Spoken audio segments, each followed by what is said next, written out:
जय हिंद दोस्तों, आप सभी का बहुत बहुत स्वागत है दिवाकर स्टडी IQ चैनल पर। तो दोस्तों आज हम लोग रीजनिंग का प्रैक्टिस सेट नंबर 8 को सॉल्व करेंगे। इससे पहले साथियों हमने ऑलरेडी 7 प्रैक्टिस सेट को सॉल्व किया है और इसके लिए एक अलग से प्लेलिस्ट बना हुआ है। अगर आपने नहीं देखा है तो सभी प्रैक्टिस सेट को पहले जाके सॉल्व कीजिए, काफ़ी ज़्यादा इंपॉर्टेंट प्रैक्टिस सेट है। तो चलिए साथियों आज हम लोग प्रैक्टिस सेट नंबर 8 में रीजनिंग से टॉप 10 क्वेश्चंस को सॉल्व करने वाले हैं, जो कि साथियों आने वाले सभी प्रतियोगी परीक्षाओं के लिए काफ़ी ज़्यादा इम्पोर्टेंट रहेगा। तो साथियों आप सभी सेशन को बिना स्किप किए लास्ट तक पूरा ध्यानपूर्वक देखिए। तो चलिए इसी के साथ आज के इस क्लास को स्टार्ट करते हैं। तो देखिए पहला क्वेश्चन आपके सामने है, दिए गए विकल्प में से विषम संख्या का चयन करें। यहाँ पर देख सकते हैं 4 ऑप्शन है और चारों ऑप्शन में 4 संख्याएं दी गई है। इसमें से आपको बताना है विषम कौन सी है। तो देखिए पहला ऑप्शन में 8252, दूसरा में है 9611, तीसरा में है 1754 और चौथा ऑप्शन में 7324। तो इसको सॉल्व कैसे करेंगे, तो यहाँ पे देख सकते हैं बड़ी बड़ी संख्याएं हैं। तो यहाँ पर हम लोग एक काम कर सकते हैं। तो ऑप्शन ए में देखिए 4 संख्याएं हैं, 8, 2, 5, 2। इन सभी को क्या करेंगे, आपस में जोड़ेंगे या फिर गुना करेंगे। तो आइए देख लेते हैं। सबसे पहले जोड़ का काम करते हैं। तो 8 को 2 में ऐड करेंगे, 8 2 10, 10 और 5 15, 15 2 कितना होता है 17। तो यहाँ पे देखिए ऑप्शन ए में जोड़ करने पे आ रहा है 17। बी ऑप्शन चेक कर लेते हैं, 9 6 15, 15 1 16, 16 1 17। यहाँ पर भी देख सकते हैं सम करने पे आ रहा है 17। सी ऑप्शन की बात करें तो 1 और 7 8, 8 5 13, 13 4 17। यहाँ पर भी 17 आ रहा है सम करने पर। चौथा ऑप्शन देखिए 7 3 10, 10 2 12, 12 और 4 16। अब आप लोग बताइए इसमें से विषम कौन सा होगा। तो देख सकते हैं ऑप्शन 1, ऑप्शन 2, ऑप्शन 3, तीनों में जोड़ करने पे 17 आ रहा है, लेकिन चौथा ऑप्शन में सम करने पर हमारा 16 आ रहा है। यानी कि चौथा ऑप्शन ही यहाँ पर क्या है, विषम है। तो उम्मीद करते हैं आपको ये क्वेश्चन समझ में आया होगा। चलिए नेक्स्ट क्वेश्चन की तरफ बढ़ते हैं। दूसरा क्वेश्चन देखिए, P, Q, R और S ताश खेल रहे हैं। P और Q आपस में जोड़ीदार यानी कि पार्टनर है। S का मुख उत्तर की ओर है। यदि P का मुख पश्चिम की ओर हो तो बताइए कि किसका मुख दक्षिण की ओर है। देखिए आप लोगों को सबसे पहले यहाँ पे जानना जरूरी है, ताश में क्या होता है, आमने सामने वाला पार्टनर होता है। तो यहाँ पे 4 व्यक्ति है, P, Q, R, S ताश खेल रहे हैं। अब कंडीशन दिया हुआ है P और Q क्या है, आपस में जोड़ीदार है। तो यहाँ पे सबसे पहले हम लिखते हैं, देखिए यहाँ पे और है, S का मुख क्या है, उत्तर की ओर है। तो दिशा का ज्ञान होना आपको जरूरी है। तो ये देखिए एक मैप बनाते हैं। तो नीचे होता है आपका दक्षिण, ऊपर होता है उत्तर, इस साइड में आपका होता है पश्चिम, पूरब होता है और इधर होता है आपका पश्चिम। तो यहाँ पे कंडीशन दिया हुआ है, S का मुख क्या है, उत्तर की ओर है। उत्तर की ओर यानी कि ऊपर की ओर, ऊपर आपका उत्तर होता है। तो यहाँ पे हम लिखते हैं S, ठीक है। इसका मुख किस तरफ है, उत्तर की ओर है। तो यहाँ पे एक डायग्राम खींच लेते हैं।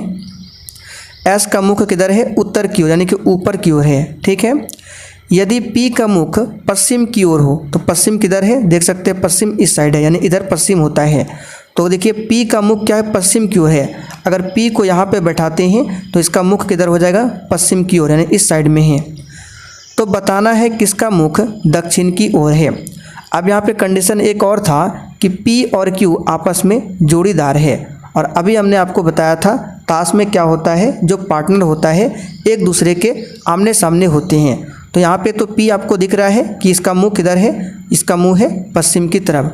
तो Q कहाँ पे होगा, तो Q यहाँ पर होगा। क्यों होगा, क्योंकि ये दोनों आपस में पार्टनर है, तो एक दूसरे के आमने सामने होगा। तो इसका मुख किधर होगा, पूरब की ओर। तो बचा आपका R, तो R को यहाँ पे लिख देते हैं। अब बताइए किसका मुख होगा, दक्षिण की तरफ। देख सकते हैं S का मुख है उत्तर की तरफ, P का मुख है पश्चिम की तरफ, Q का मुख है पूरब की तरफ। तो R का मुख किधर होगा, नीचे साइड यानी दक्षिण की ओर। तो आंसर हमारा यहाँ पे क्या हो जाएगा, तीसरा ऑप्शन R। चलिए एक बार फिर से रिपीट कर देते हैं। ताश में क्या होता है, जो भी पार्टनर होता है एक दूसरे के आमने सामने बैठता है। तो P और Q क्या है, आपस में जोड़ीदार है। तो कंडीशन यहाँ से दिया हुआ है S का मुख क्या है, उत्तर की ओर। तो उत्तर की ओर कैसे होगा, इसको नीचे रखेंगे S को तब ना ऊपर होगा। अगर S यहाँ लिख देंगे तो ऊपर देखेगा, ये तो हो नहीं सकता है। तो इसलिए हमने S को लिखा नीचे, यानी कि उत्तर की ओर देख रहा है। यदि P का मुख पश्चिम की ओर हो तो P को हमने यहाँ पे लिख दिया, इस तरह तीर का सिंबल दे दिया, यानी पश्चिम की ओर देख रहा है। तो बताना था कि दक्षिण की ओर कौन है। तो यहाँ पे एक कंडीशन था कि P और Q आपस में जोड़ीदार है। तो P हमने पहले ही लिख दिया, तो Q को कहाँ पे लिखेंगे, यहाँ पे, क्योंकि जोड़ीदार में क्या होता है, एक दूसरे के आमने सामने होता है। तो बचा आपका R, तो हमने यहाँ पे R डाल दिया। तो बताइए किसका मुख दक्षिण की तरफ होगा, तो R का मुख दक्षिण की तरफ होगा। उम्मीद करते हैं ये क्वेश्चन आपको समझ में आया होगा। चलिए तीसरा क्वेश्चन देखते हैं। A और B भाई है, ठीक है। C और D बहन है। A का पुत्र D का भाई है। तो बताइए कि B का C से क्या संबंध है। और देखिए साथियों, आप लोग डेली क्लास को अटेंड कीजिए, तभी आपसे रीजनिंग का जो क्वेश्चन है सॉल्व होगा। क्लास का टाइमिंग ध्यान रखिएगा, डेली शाम 7:30 बजे आपको रीजनिंग का प्रैक्टिस सेट मिल जाता है। और बहुत ही जल्द मैथ्स का भी प्रैक्टिस सेट हम लाने वाले हैं। तो आइए इसको सॉल्व करते हैं। तो ब्लड रिलेशन का क्वेश्चन है। देखिए A और B क्या है, आपस में भाई है, ठीक है। तो यहाँ पे लिख देते हैं A और यहाँ पे लिख देते हैं B। ये दोनों आपस में क्या है, भाई है। तो भाई के लिए यहाँ पे प्लस का सिंबल दे देते हैं, ठीक है। A और B आपस में भाई है। C और D क्या है, बहन है। यहाँ पे लिख देते हैं C और यहाँ पे लिख देते हैं D। ये दोनों आपस में क्या है, बहन है। तो बहन के लिए सिंबल यूज करते हैं माइनस का। ये दोनों आपस में बहन है। अब कंडीशन है A का पुत्र D का भाई है। कंडीशन क्या है, A का जो पुत्र है, तो चलिए सबसे पहले A का पुत्र बनाते हैं। मान लीजिए A यहाँ है, इसका पुत्र नीचे यहाँ पे इस तरह से बैठा है। तो A का जो ये पुत्र है, किसका भाई है, तो D का भाई है। इसका क्या है, भाई है। तो यहाँ पे लिख देते हैं भाई, ठीक है। फिर से ध्यान से समझिए, A और B आपस में भाई है, तो प्लस का सिंबल हमने यूज किया। C और D आपस में दोनों बहनें हैं, तो इसके लिए हमने माइनस का सिंबल यूज किया। अब बोल रहा है A का पुत्र जो है D का भाई है। तो A का पुत्र हमने इस गोला में रखा, नाम नहीं दिया गया A का पुत्र का नाम क्या है। तो A का पुत्र इस गोला में हमने रखा, और ये किसका भाई है, तो D का भाई है। यानी कि ये दोनों आपस में क्या हो गया, भाई बहन। ये आपका भाई और ये हो गया बहन, ये दोनों आपस में भाई बहन है। तो आप लोग बताइए C का इसके साथ क्या संबंध होगा। जब ये दोनों आपस में बहन है और ये इसका बहन है, तो ये भी क्या होगा, भाई बहन आपस में। चलिए, यानी कि D का भाई ये है, तो C का भाई भी क्या होगा, ये होगा। अब पूछ रहा है यहाँ पे, तो बताएं कि B का C से क्या संबंध है। तो देखिए, जिसमें से लगा रहता है उसी को निकालना पड़ता है। यानी कि C से क्या संबंध है, किसका, B का। तो यहाँ पे B है और यहाँ पे C है। सबसे पहले बताइए, A का पुत्र ये है और ये दोनों आपस में क्या है, बहन है। तो C इसका बहन हुआ, D भी क्या हुआ, इसका बहन हुआ। तो C बताइए A का कौन लगेगा, पुत्री। यानी कि C का A कौन होगा, पिता। यहाँ पे लिख देते हैं पिता, ठीक है। C का पिता कौन, A। जब ये दोनों आपस में बहन है, तो D का भी पिता कौन हो जाएगा, A हो जाएगा, ठीक है। अब पूछ रहा है यहाँ पे B का C से क्या संबंध है, यानी ये जो C है इसका संबंध B से क्या है। अब बताइए, जब C का पिता A है, D का भी पिता A है, तो C का B से क्या संबंध है। तो ये दोनों आपस में भाई है, तो इसका कौन हो जाएगा, C का चाचा। यहाँ पे लिख देते हैं चाचा। C का पिता A है और A का भाई B है, तो C का कौन लगेगा, चाचा। तो आंसर देखिए यहाँ पे दूसरा ऑप्शन में दिया हुआ है चाचा। उम्मीद करते हैं आप लोग इस क्वेश्चन को समझ गए होंगे। और देखिए, अगर नहीं समझे हैं तो कमेंट करके बताइए कि आपको क्वेश्चन नंबर 3 समझ में ना आया हो, तो फिर से हम बताएंगे कल। चलिए आगे बढ़ते हैं। क्वेश्चन नंबर 4 देखिए, 6 विद्यार्थी है A, B, C, D, E और F। ये एक कतार में खड़े हैं, ठीक है। B, F और D के बीच में है। E, A और C के बीच में है। A, F या D के बगल में खड़ा नहीं है। सी डी के बगल में खड़ा नहीं है तो बताएं कि एफ निम्नलिखित में से कौन सा जोड़ा के बीच में है। बहुत ही सिंपल है। इसके लिए सबसे पहले एक डायग्राम बनाते हैं। तो यहाँ पे हम एक लाइन खींचते हैं, ठीक है। अब देखिए इसमें 1 2 3 4 5 6 विद्यार्थी है। तो 1 2 3 4 5 लास्ट में डाल दिया हमने 6। अब कंडीशन पहला क्या बोल रहा है कि बी जो है एफ और डी के बीच में है। तो कहीं पे बी लिख देते हैं। मान लीजिए हमने यहाँ पे बी लिख दिया, ठीक है। यहाँ पे लिख देते हैं बी, ठीक है। तो बी किसके किसके बीच में है? एफ और डी के बीच में। तो यहाँ पे लिख देते हैं हम एफ और यहाँ पे लिख देते हैं हम डी। तो देखिए कंडीशन बन गया, बी किसके बीच में है? तो एफ और डी के बीच में। अगला कंडीशन देखते हैं, जो ई है वो ए और सी के बीच में है। यहाँ पे लिख देते हैं ई। तो ये किसके किसके बीच में होगा? ए और सी के बीच में। चलिए सभी को हमने कतार में लगा दिया। अब कंडीशन और बोल रहा है कि ए जो है एफ या डी के बगल में खड़ा नहीं होना चाहिए। तो आइए चेक करते हैं क्या ये कंडीशन सही हो रहा है। तो यहाँ पे देखिए ए है, यहाँ पे देखिए ए है। कंडीशन बोला गया है ए जो है एफ या फिर डी के बगल में नहीं होना चाहिए। तो एफ यहाँ है, डी यहाँ है, इसके बगल में ए है क्या? नहीं, बहुत दूर में है। ये कंडीशन सेट कर रहा है। फिर बोल रहा है ये जो सी बंदा है डी के बगल में खड़ा नहीं होना चाहिए। तो आइए देखते हैं, सी यहाँ पे है, डी यहाँ पे है, बहुत दूर में है, बीच में एफ और बी है, यानी कि हमारा सी जो है डी के बगल में नहीं, यानी कि कंडीशन सेट हो रहा है, यानी कि हमारा जो डायग्राम बना है ये बिल्कुल करेक्ट है। अब क्वेश्चन का आंसर देते हैं। तो क्वेश्चन पूछ रहा है कि बताइए कि एफ जो है निम्नलिखित में से कौन सा जोड़ा के बीच में है। तो एफ यहाँ पे है, तो ये किसके बीच में है? बी और सी के बीच में, या फिर सी और बी के बीच में। तो यहाँ पर देख सकते हैं ऑप्शन 1 में दिया हुआ है बी और सी के बीच में है एफ। आंसर हमारा पहला हो जाएगा बी और सी। उम्मीद करते हैं आपको ये क्वेश्चन भी समझ में आया होगा। और देखिए साथियों, जिन्होंने अभी तक सेशन को लाइक नहीं किया है, प्लीज़ आपसे रिक्वेस्ट है आप लोग सेशन को साथ में लाइक करते हुए चलिए। चलिए क्वेश्चन नंबर 5 देखते हैं। ए बी से लंबा है, बी सी से लंबा है, लेकिन डी से नाटा है। नाटा का मतलब होता है छोटा, ठीक है। तो बताइए कि इनमें से सबसे लंबा कौन है। तो यहाँ पे बनाते हैं। मान लीजिए ये आपका ए है, क्या है? एक व्यक्ति ए है, ठीक है। बोल रहा है बी से लंबा है, तो बी को हमको छोटा करना पड़ेगा। तो यहाँ पे डाल देते हैं बी, इस जगह डाल देते हैं बी, ठीक है। चलिए, तो बोल रहा है ए जो है बी से लंबा है, देख सकते हैं बी छोटा है, ए लंबा है।